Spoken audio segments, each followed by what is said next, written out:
Assalamualaikum warahmatullahi wabarakatuh. Waalaikumsalam warahmatullahi wabarakatuh. Ustadz, ana izin bertanya, saat ini kondisi rumah tangga kami berada di ujung tanduk. Bahkan saya dan istri sudah membahas tentang langkah perceraian. Suasana komunikasi semakin dingin. Apa yang harus kami lakukan? Mohon nasihat dari Ustadz. Terima kasih, jazakallahu khairan. Iya, terima kasih, jazakallahu khairan. Yang pertama, istighfar dan taubat kepada Allah Subhanahu wa taala. Istighfar dan taubat. Jadi pertama bukan membahas tentang perceraian dulu, sudahkah beristighfar kepada Allah? Sudahkah bertaubat kepada Allah Subhanahu wa taala? Kalau belum istighfar, belum bertaubat, ya masalah nggak akan hilang, hadirin. Allah berfirman dalam surat An-Nisa ayat 79, "Wa ma asabaka min sayyi'atin famin nafsik." Dan apapun yang menimpa kamu dari keburukan, itu dari diri kamu sendiri. Jadi suami istighfar, taubat, istri istighfar dan taubat. Ini konsepnya. Seluruh masalah rumah tangga, kalau konsepnya suami istighfar dan taubat, istri istighfar dan taubat, clear nggak masalah? Clear. Masalah itu meruncing kenapa? Karena istri menyalahkan suami, suami nyalain istri. Itu yang jadi masalah. Separah apapun masalah rumah tangga, kalau istri bilang aku yang salah, suaminya bilang aku yang salah, itu clear tuh, hadirin. Tenang. Sefatal apapun. Yang jadi masalah tunjuk-tunjukkan. Dan ini bukan mengatakan bahwa membela salah satu pihak, ini nggak ada yang dibela. Kita katakan dua-duanya salah. Dua-duanya berdosa. Kullu bani Adam khata' wa kullu khata'ina tawwabun. Setiap anak Adam banyak melakukan kesalahan. Dan yang paling banyak melakukan dan yang paling baik di antara mereka yang paling banyak bertaubat. Jadi jangan ada yang merasa sok suci. Selama masih ngaku manusia. Enggak, itu salah suami saya Pak Ustadz. Mbak manusia mas bukan. Ya masih sih. Ya kata Nabi, setiap manusia banyak melakukan kesalahan. Coba misalnya suami jarang pulang jam 2 malam. Misalnya pulang jam 2 malam. Atau udah gak pulang 2 hari gitu loh. Begitu sampai rumah, istrinya nangis terus bilang, maafin aku mas, aku yang salah. Kira-kira clear gak masalah? Belum kan. Iya, kalau suaminya gak tahu diri, iya emang kamu yang salah, untung nyadar. Belum clear. Nanti lalu suaminya bilang, enggak aku yang salah. Gitu loh. Salah pulang ke rumah. Jadi pulang ke rumah orang lain ternyata. Bahaya tuh ya. Jadi hadirin yang dirahmati oleh Allah.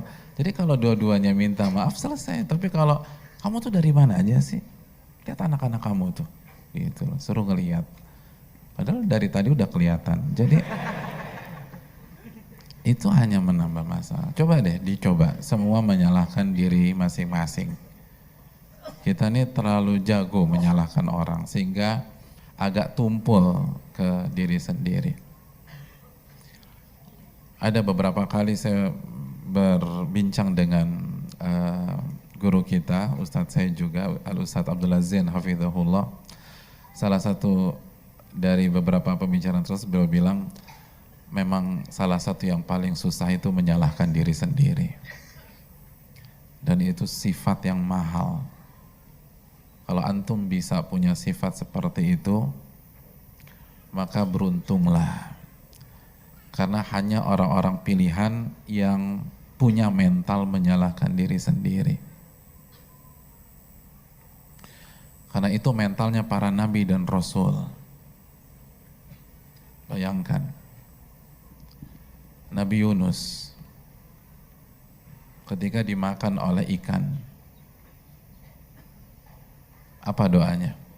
Apa mental beliau? La ilaha illa anta subhanaka inni kuntu. Benar nggak tuh? La ilaha illa anta, tidak ada zat yang berhak diibadai kecuali engkau ya Allah. Subhanaka, maha suci engkau. Terus apa? Inni kuntu minadh dhalimin atau inna qaumi kanu minadh dhalimin. Inni kuntu minadh dhalimin. Ya Allah, aku ini zalim. Bukan mengatakan inna qaumi kanu minadh dhalimin. Kaumku tuh memang zalim ya Allah. Itu gara-gara mereka tuh nggak menerima aku, akhirnya begini nih. Udah azab aja ya Allah. Enggak. Nabi Yunus tuh, padahal kan yang durhaka sama Allah kaumnya, yang kufur kan kaumnya. Tapi inni kuntu minadh dhalimin.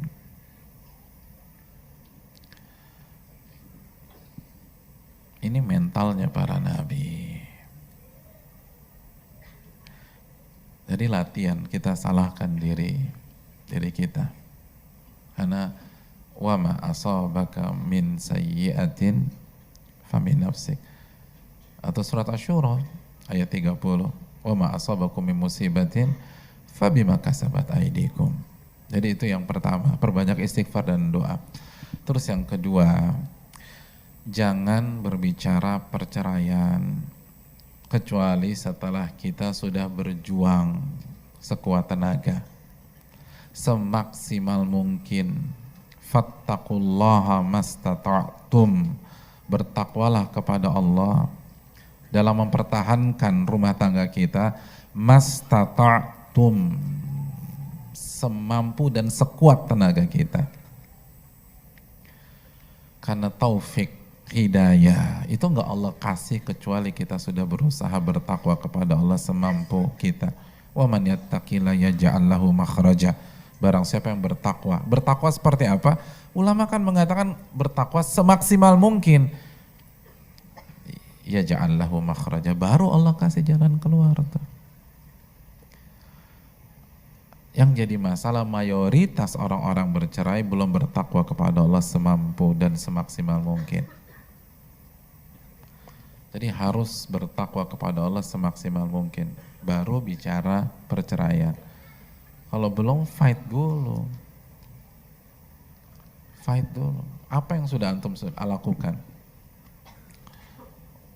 Udah bangun tiap malam atau belum? Udah nangis belum tuh di sepertiga malam terakhir? Udah banyak zikir atau belum? Udah banyak sedekah atau belum? Udah ngaji atau belum? Udah ngerti belum konsep manajemen konflik di dalam fikih Islam? Ya kalau belum ya belajar dulu lah.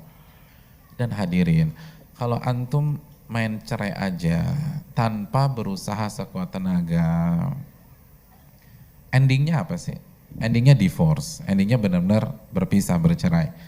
Terus si statusnya sekarang udah duda ya, yang duda menikah, lalu yang janda menikah.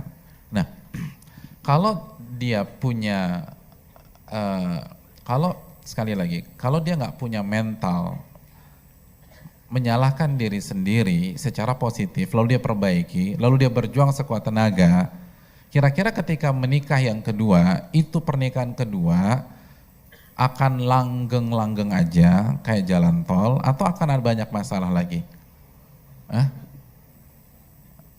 Susah ya, antum nggak punya pengalaman sih cuy. yang nikah udah 2 kali siapa? Lancar atau akan ada masalah lagi? Kayak jalan tol nggak? Jalan tol aja macet sekarang ganjil genap jalan tol tuh. Jadi pasti akan ada masalah.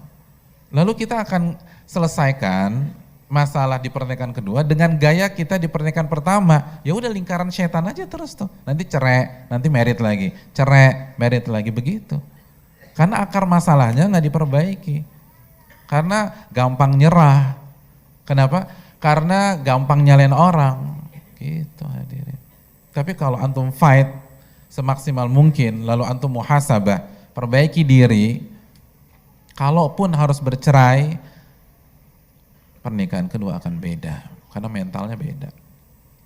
Karena antum sudah tahu blind spot antum, dan blind spot itu tidak akan kita ketahui kalau kita tidak mengintrospeksi diri dan mengakui kesalahan diri kita sendiri. Lalu tentu saja yang paling penting jujur sama Allah Subhanahu wa taala. Jujur sama Allah Subhanahu wa taala.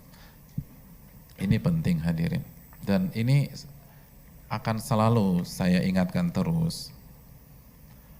Inti menyelesaikan masalah rumah tangga itu bukan dari sisi fikih, tapi dari sisi iman dan hati. Allah berfirman dalam surat An-Nisa ayat 35, ketika masalah rumah tangga sudah deadlock, udah nggak bisa dinasehatin, udah nggak bisa diboikot, udah nggak bisa dipukul secara syar'i. Apa kata Allah? Iyurida islaha yuwaffiqillahu bainahuma.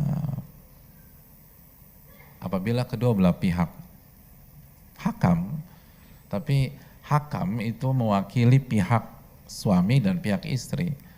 Kalau kedua belah pihak suami dan istri yurida, apa artinya? Iroda, punya niat baik, ingin islah, niat, ini amalan hati. Orang nggak mungkin punya niat baik kecuali kalau imannya baik kepada Allah, akidahnya baik, tauhidnya baik.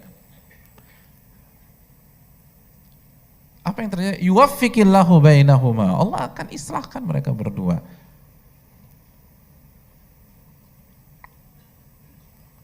Tapi yang jadi masalah ego yang main. Yang jadi masalah nafsu yang berbicara. Yang jadi masalah keangkuhan yang memonopoli. Ya nggak akan islah. Mau kasih 30 ayat juga nggak selesai.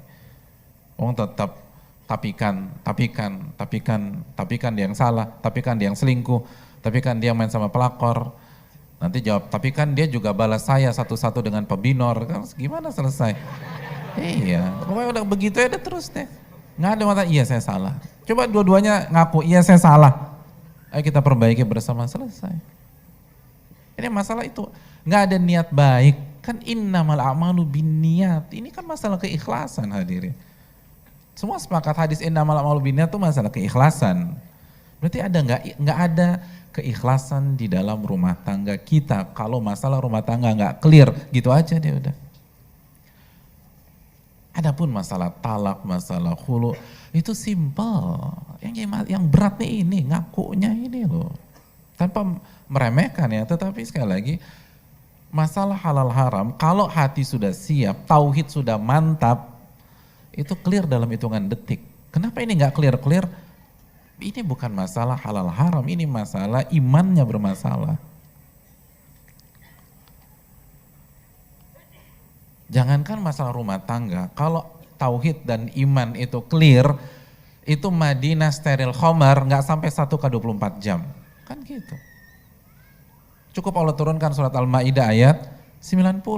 Steril, Madinah satu kota, steril khamar, nggak genap 1x24 jam. Satu kota tuh. Apalagi cuman seorang atau sebuah pasangan pasutri. Satu kota. Clear. Ya coba deh jujur sama Allah Subhanahu wa taala. Dan ini untuk diri saya, diri antum semua. Iyurida islaha. Kalau kedua belah pihak niat baik, ikhlas, jujur sama Allah, pengen islah. Yang jadi masalah, yang pengen islah tuh mulut doang.